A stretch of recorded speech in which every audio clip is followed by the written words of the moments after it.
buta kuwi bebas. Arep mangan dulurku dhewe ora apa-apa. Arep mangan ponakku dhewe ora apa-apa. Yen perlu kowe adikku, bojomu, kon rene untale malang. Astagfirullahaladzim. Iki sing aku ora trimo. Gelem ora gelem prenggondani tak jaluk. Gelem ora gelem prenggondani aku sing duwe. Dudu Karkaca sing dadi ratu nanging Brajadenta. Yai. Wes payah geger karo dulure dhewe iki. Piye?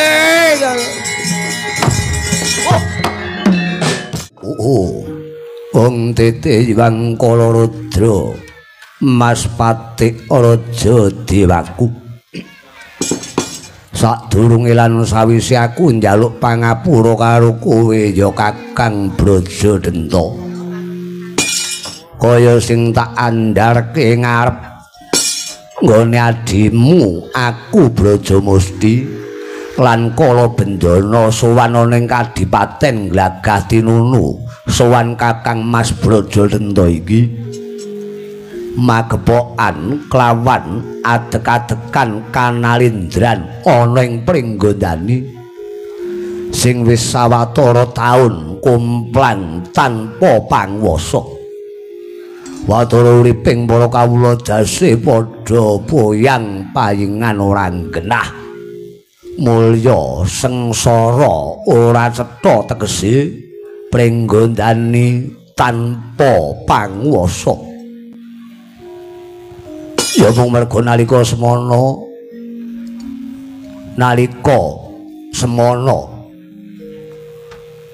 kowe wis saguh klawan Kakang Mbok Arimbi lan Pangeran Werkudara. Yen to samangsa putrane Kakang Mbok Arimbi ya kuwi Den Mas Gatotkaca dewasa banjur kajumenengake ratu ana ing negara Pringgondani. Rikala semana kowe saguh dadi patih. Tegese kowe saguh dadi Warangkanata. Ngembani nggone Gatotkaca dadi ratu.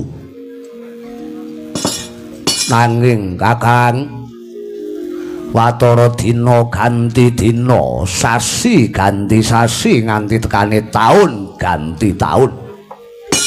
Kok kaya-kaya minger sing dadi kiblatmu. Sing sekawit kowe saguh dadi patih kalamun to samangsa Gatotkaca dijumenengake ratu, kok kaya-kaya kowe awel rasamu. Sebab sesuk-esuk barengi plethek ing surya, Raden Mas Gatotkaca bakal kajumenengake ratu ana ing Pringgondani nyepeng pusaraning adil. Banjur kowe kadhapuk dadi patih. Nganti sakyaene kowe durung sowan Pringgondani, nganti sakyaene kowe durung sowan Kakang Mbok Arimbi lan Pangeran Werkudara. Iki jane karepmu piye to, Kang? Kowe iki sida saguh apa ora dipatihe Raden Mas Gatotkaca? Kaya ya, Kang. Nek aku le usul ya saora-orane Kadang Braja ki tunggale dhewe ki lek ndek 7 ya. 7 ki saka tembung pitulungan saka Gusti Kakang Karya Jagat. Wadene awake dhewe nek janto bangsa buta ning menyang dijumenengke Raden. Ngono. Najan awake dhewe iki bangsa Denawa ning parapane Raden ngono lho. Raden Yayi. Raden ya Raden. Ora Raden ya. Beda ya. Banjur Kapolyata ki apa to? Kudangane Kanjeng Rama Suwargi Prabu kaya cembungku ki ora-orane Kakang Brajadenta, Kakang Brajamusti, Kakang Brajawikan mulai sampeyan. Kuwi nek bisa ki dadi najan wujude awake dhewe ki elek. Nek jiwane kudu jiwa satriya. Ngono lho, Kang. Satriya ki nek iya ora ya ora. Bangsane raseksa. dening Kanjeng Rama Swargi Prabu Kala Tremboko dening Kakang Swargi Prabu Harimba sing sedana tangane Werkudara kowe karo aku ki dikudan najan to buta kudu duweni jiwa satriya kang pideksa kudune kaya mangkono Kakang kula sing cethuk kowe kelingan pituturing para luhur kae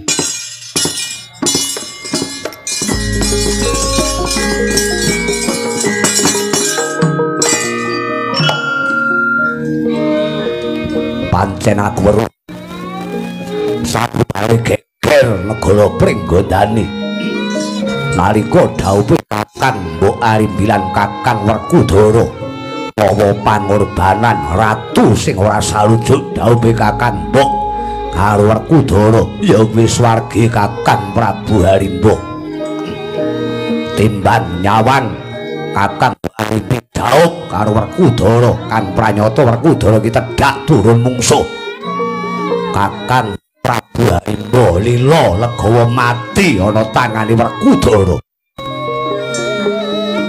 kowe ngerti rikala semana Kakang Harimba ki ora kalah karo Werkudara Kakang Prabu Harimba sejatine ora kasoran karo bangsat Werkudara ning merga tresna karo Mbak Yu Arimbi kang dadi adine utawa kulit daginge dhewe kaya-kaya Kakang Harimba rikala semana mung ngalah nggone perang karo Werkudara yen ngeling-eling karo sejarah negara Pringgondani kang wis suwis kowe kelingan sedane Swargi Prabu Kala Tremboko utawa bapake dhewe sing mateni bapak sapa sing mateni Rama Prabu Kala Tremboko Rananaya Prabu Pandhu Dewayana Ratu Ngastina biyen ben pindhone Kakang Harimba ya mati pisan sing mateni Werkudara mongko Werkudara kuwi anak Pandhu Dewayana terus meneh Werkudara dhawuh karo Kakang Mbok Arimbi duwe anak Garukaca dadekke ratu ana ing Pringgondani kowe kudu ngerti Pringgondani iki negarane dhewe najan ae dhewe buta Pringgondani iki negarane dhewe yayi bareng aku gagas sedane Kanjeng Rama aku gagas sedane Swargi Kakang Harimba nganti besok taun ana windanana aku ora lila yen Gatotkaca anak Werkudara dadi ratu ing Pringgondani wela dalah Kakang wah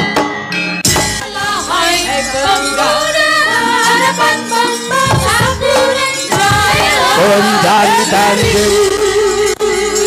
wah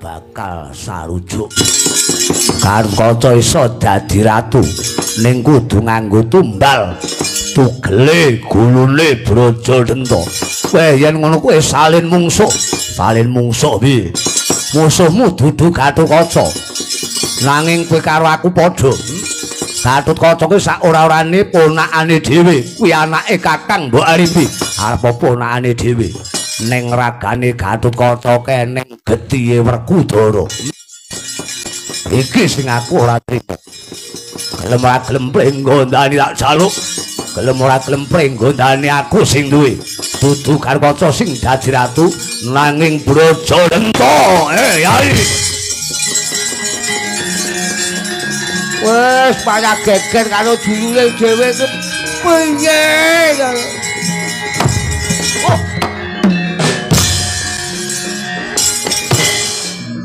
kowe dalah Kakang kowe buta sing angkara murka sak karepmu bilihmu mastani kowe rusak ajak-ajak Pringgondani iki suwe komplang tanpa panguwasa Karkaca kok digolo-golo dadi ratu, kok malah kowe ngganggu gawe nggone Karkaca aja meneng Nalendra.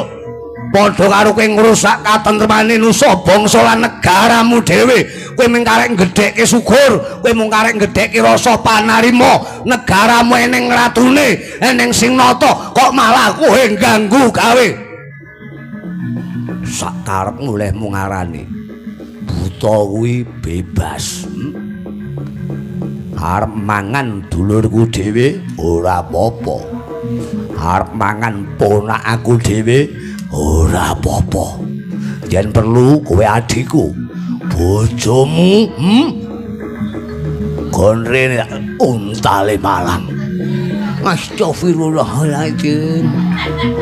Kakak bojo dicongi apa buta sak karepe kowe lali Purwadasina. Ora mung trima lali Purwadasina, aku lali barang-barang. Bakune tumraping Brajadenda. Aku ora trima Karkaca dadi ratu. Gatotkaca kudu mati wae tak enteni ning jaban rangkai alun-alun metu njaba. Wah. Kakak Mas. Kakak apa bojo dicongi piye yo kowe iki. Nek goyoke penggo janji ora-orane kaya diarani suwe tanpa enek sing pakuwasa wis suwe ora enek ratune. Wekasan Kamanyata Kakang Mbok Arimbi, Kakang Maswar Kudara Palakrama duwe anak lanang jenenge Gatotkaca. Arep dadi ratu ning Pringganjani supaya Pringganjani tentrem mulya. Nyakrawati Baudenda subur makmur kembali pala dicawi. Kok banyak kowe rusak? Kowe aja sak karepe dhewe, Kang. Awake iki baktine buta aja tukaran karo dulur perkara waris. Kisi-kisi iki. Kowe wani karo Kakang Prabraja mesti utusane Kakang Mbok Arimbi. Kae utusan calon ratu. Nek kono musuhe dudu sapa-sapa, kana Bendana ya wani karo. Hei! Karuan Gato. Kene Braja Lamatan Wikalpa maju lungguhmu. Esok dawuh Kakang.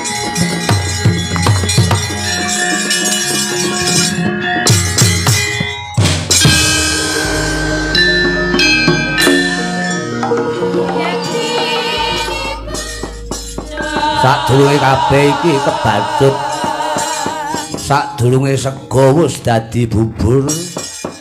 Keparnyata aku adimu Braja Lamatan karo Braja Wikalpa tak matur. Kowe arep matur apa, Yayi? Apa ora kleru to, Kang? Kok ora miwir pikir ngulur budi ngulir nalar luwe dhisik? Gatotkaca ki dadi satriya pilihan arep dadekke ratu. Kok malah kowe sing sekawit dadi patih saiki kok malah arep mbalela marang Gatotkaca ki apa ora kleru? Ratu Pringgandani kudu aku. Kudu Brajadenda. Awit aku iki putrane Swargi Kanjeng Rama Prabu Kalatrembuku.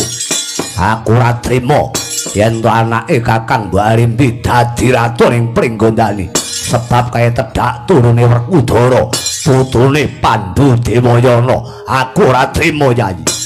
Ya ora trima ora apa-apa ning dipikir. Ratu ki ora mung nuruti apa sing dadi kekarepan. Gatotkaca ki anane dipilih dadi ratu ki mergo pancen gedhe lelabuhane. Kejaba pinter wasis waskita, turta sembada wibawa wicaksana. Wiwit cilik Gatotkaca kuwi wis gedhe labuhe, ora mung tumrap negara Pringgandani, ora mung tumrap negara Ngamarta, ning tumrap Kahyangan Suralaya. Gatotkaca ki mbiyen nalika isih cilik wis tau dadi jagoning dewa, mateni Prabu Pracona saka nggiling wesi. Najan isih bocah ning Kaparnyata wis dadi satriya pepunjuling apapak mrajaling akerep tegese sentosa jiwa lan ragane. Watake ya becik seneng tetulung marang pepadaning urip. Lah kok kowe arep dadi ratu kuwi sangumu nggo nggeser Gatotkaca ki apa? Wong kowe sekolah ya ora pati pinter. Urung-urunga kowe iki PR ora kon nggarapke kancamu. Angger ra gelem kok sodok. Angger ra gelem kok cegat ning dalan. Lah kok arep dadi ratu, kowe nyingkirke Gatotkaca ki apa ora kleru? tutur wae wong ki kudu duwe kewasisan, kudu duwe kawicaksanan. Aja nek kok nentremke pringgondani, kowe nentremne ati wae sak yaene ora iso. Kowe bela Gatotkaca ning aja maneni karo dulurmu tuwa, aja maneni niate Brajadenta. Nggonku njaluk pringgondani iki mawa dasar dhewe. Najan kowe tresna marang Gatotkaca, kowe tresna kawula pringgondani supaya Gatotkaca nata tentremake pringgondani monggo. Ning aja ngrusak apa kang dadi gegaweanku. Sing baku niras pantes loro-loro gawe. Gatotkaca ke sembada apa ora nampa pacobane Brajadenta. Yen kuat bakal dadi derajat, yen ora kuat Gatotkaca ke najan ponak aku dhewe bakal tak kemah-kemah kuandane. Waduh, peteng dedet pamikirmu ora trima peteng dedet ngene iki wis gliyeng kabeh aku. Sing baku pringgondani kudu dadi darbekku. Kowe aja melu-melu. Kowe metu njaba yen Braja Musti tanding karo Brajadenta, Braja Wikalpa lan Braja Lamatan, aja melu-melu. Kowe cukup nonton saka kadohan. Mundura